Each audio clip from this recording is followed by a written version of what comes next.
banyak yang bertanya, membicarakan tentang pembicaraan atau MOU di Helsinki. Nah, karena itu saya bawa MOU-nya. Nah,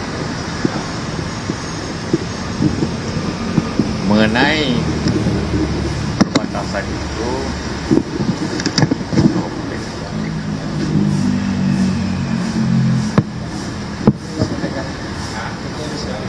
apa?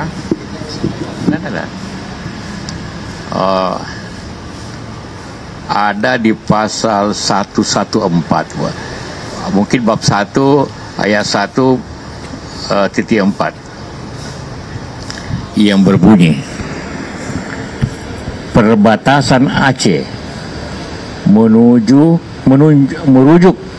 pada perbatasan 1 Juli tahun 1956.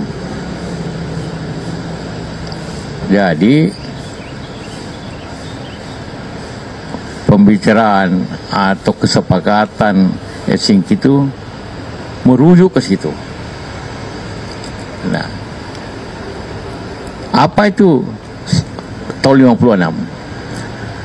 Undang tahun 56 ada undang-undang tentang Aceh dan Sumatera Utara oleh Presiden Soekarno, yang intinya adalah memisah dulu Aceh itu bagian daripada Sumatera Utara, hanya residen.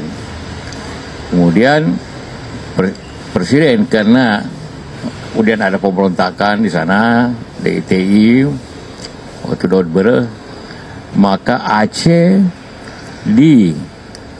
berdiri sendiri sebagai provinsi dengan otonomi khusus. Jadi pemerintahan itu dengan kabupaten-kabupaten yang ada. Itu intinya. Jadi dasarnya, orang tanya, apa dasar undang-undang dasarnya? Undang-Undang nomor 24 tahun 1956. Itu yang meresmikan Provinsi Aceh dengan kabupaten-kabupaten 14 berapa kabupaten. Nah, itu. Jadi formal. Nah, dalam sejarahnya Aceh itu, ya kita mulai ke masalahnya. Pulau 4 itu, pulau ada namanya sejauh. Bapak, ini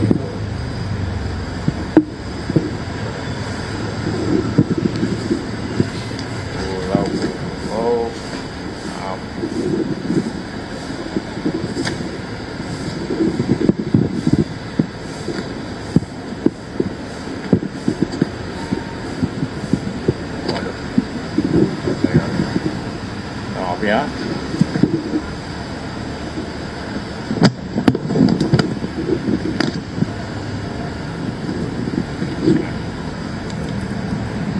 Ya, Undang-Undang 24 dalam sejarahnya Pulau Lipan, Pulau Panjang, Pulau Mangkir besar, Mangkir kecil, itu secara historis sudah dibahas di Kompas oleh tulisannya apa? Bahwa itu secara historis memang masuk Aceh Singkil. Bahwa letaknya dekat Sumatera Utara itu biasa. Contohnya di Sulawesi Selatan ada pulau yang dekat NTT, tapi tetap Sulawesi Selatan, walaupun dekatnya ke NTT. Itu biasa. Nah, jadi tadi kemarin juga saya berdiskusi dengan Pak Menteri Mendagri Pak Tito mengenai hal ini. Wah, tentu karena ini didirikan dengan undang-undang, tidak mungkin itu tentu tidak bisa dibatalkan atau dipindahkan dengan Kepmen, karena undang-undang lebih tinggi daripada Kepmen. Kalau mau merubah itu adalah undang-undang juga. hanya karena analisa perbatasan. Selama ini orang sana pulau itu bayar pajaknya ke Singkil. Nanti ada temannya akan bawakan bukti pajak dia ke Singkil.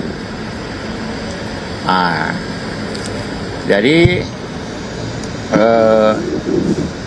baik dari sisi bahwa maksud baik Pak Tito kita juga hargai, karena ingin pemerintah itu efisien yang dekat, yang pemerintah dekat. Tapi secara historis ini memang pulau itu bagian dari Aceh, dan itu dibentuk berdasarkan undang-undang, walaupun di undang-undang tentu tidak sebut tentang pulau itu. Kemudian bagaimana perundingan di Helsinki? Ini adalah kesepakatan bersama antara pemerintah dan GAM. Dua-dua mau sepakat membicarakannya. Apa kepentingan Pak Aceh?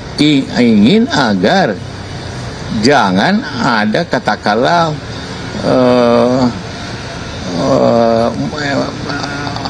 pemekaran kayak di Papua belakangan, pemekaran.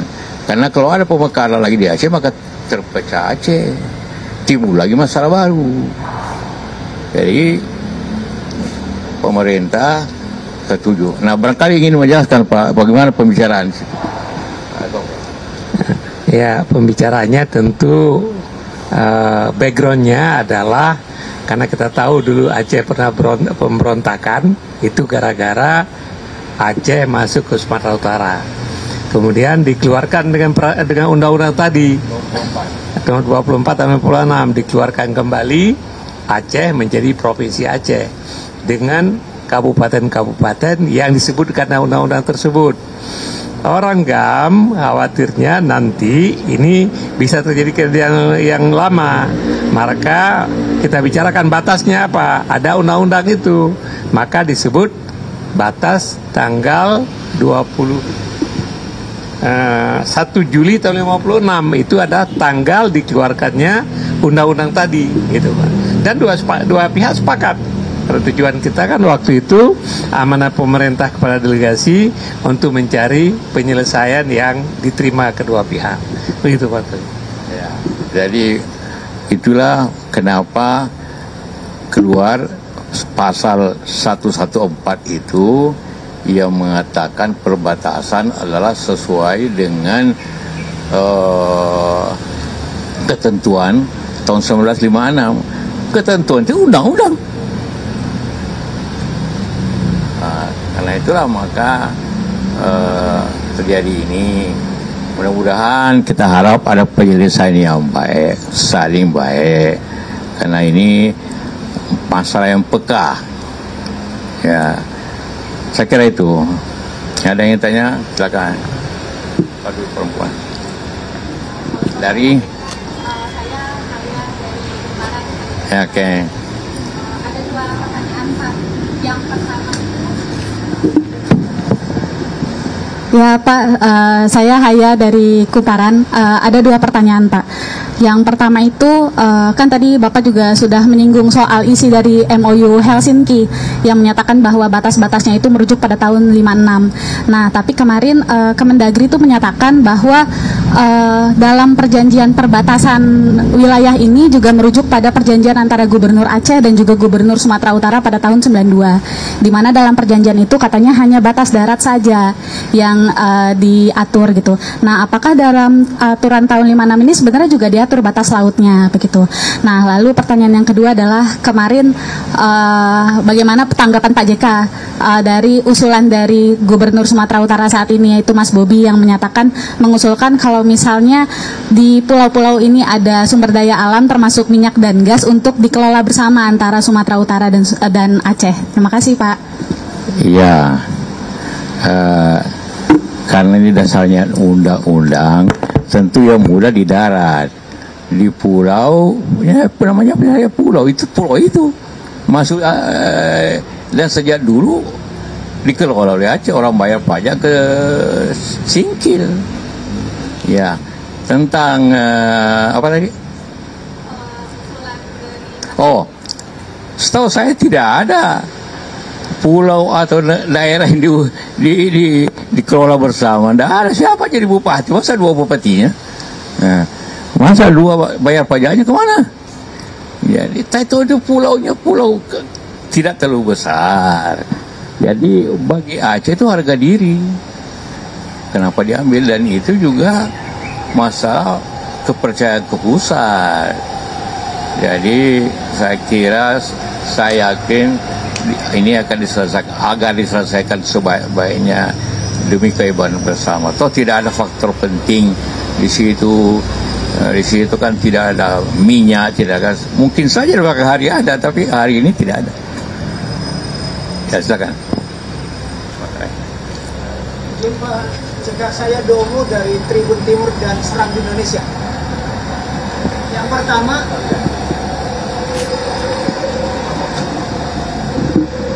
selamat sore Pak JK. Saya Domo dari Tribun Timur dan Serambi Indonesia di Aceh. Yang pertama, tanggal 4 Juni kemarin, Gubernur Sumatera Utara menjumpai Gubernur Aceh, Pak Muzakir Manaf.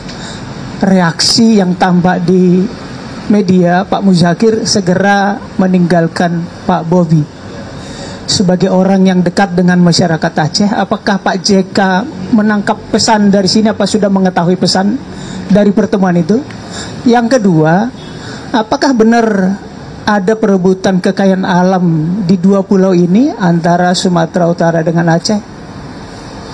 Ke Pak Sofian, apakah ini akan berdampak memungkinkan misalnya timbul lagi pemberontakan tanda kutip di Aceh atau penolakan? Terus saja Bapak, terima kasih. Ya, pertama soal kunjungan Gubernur Sumut ke Aceh, saya sendiri tidak lihat ini, jadi saya tidak bisa kasih komentar selain itu. Tapi itu mungkin menggambarkan kekecewaan orang Aceh, Gubernur Aceh, mungkin itu. Kedua, soal apa tadi? Ekonomi, ada faktor ekonomi. Sekarang ini tidak ada. Mungkin di belakang hari ada, seperti juga di Andaman, di utara Aceh, tiba-tiba ada gas sangat besar. Siapa tahu ada. Kita tidak tahu, sekarang ini belum ada. Tapi bisa saja ada kemudian. Itu nanti. Gitu. Ya. Ya, silakan.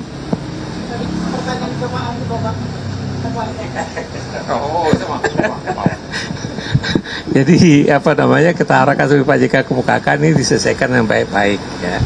Kalau ini kan peraturan menteri bisa diperbaikin, selesai masalah gitu ya.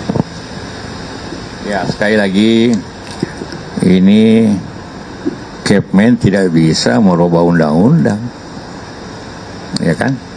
Walaupun undang-undangnya tidak menyebut pulau itu, tapi historically, iya. Pak, saya Ria dari Kompas.com Pak, menegaskan sedikit saya Pak.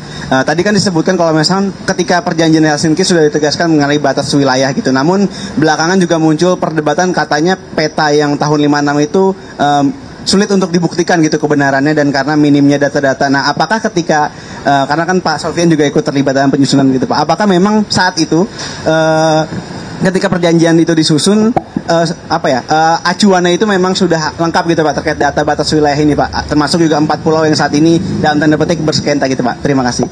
Saya jelaskan, dalam MOU tidak ada kata peta, tidak ada.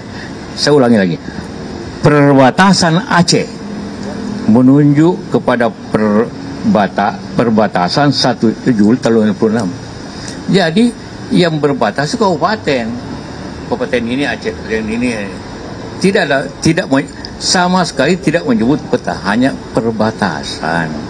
Ya, sama saja kalau di Jakarta ini mana Tangerang, itu kan orang tahu semua jalan ini Tangerang, ini tidak, atau ini Bekasi yang mana. Ya, seperti itulah bahwa batasannya adalah kabupaten itu. Dan itu disebut di undang-undang itu. Ya. Ya.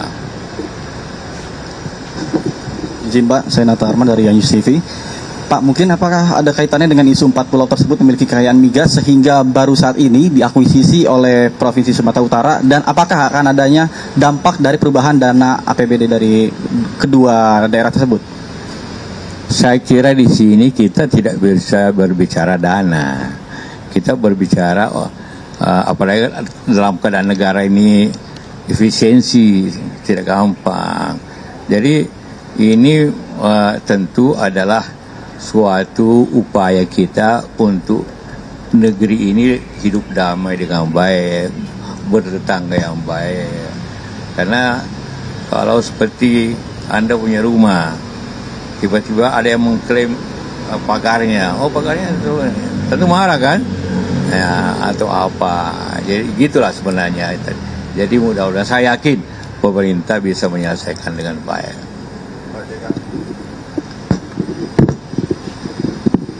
Izin Pak, saya Habibi dari Merdeka.com. Ini yang memastikan saja Pak, berarti kalau misalkan nanti ini disahkan, Kepmen ini disahkan, berarti bisa dipastikan itu catat formil Pak. Karena kan Kepmen ini kan di bawah UU itu Pak tadi ya. Misalkan nantinya Kepmen ini disahkan. Kenapa? Soal pulau ini Pak, Kemendagri ini kan UU ini kan lebih tinggi daripada Kepmen. Ya. Kalau misalkan nanti tetap disahkan oleh Kemendagri, berarti ini bisa dipastikan cacat formil Pak ya. Itu aja. Ya, sekali lagi Anda benar bahwa ini Aceh itu termasuk kabupaten-kabupatennya dibentuk dengan Undang-Undang nomor 24 tahun 56. Itulah kenapa MUI ini menyebut undang-undang itu tahunnya, karena itu dari undang-undang. Jadi benar seperti itu. Jadi kita harus memahami akan struktur undang-undang. Ya. Bagi cukup. Ya. Baik. Terima kasih semuanya.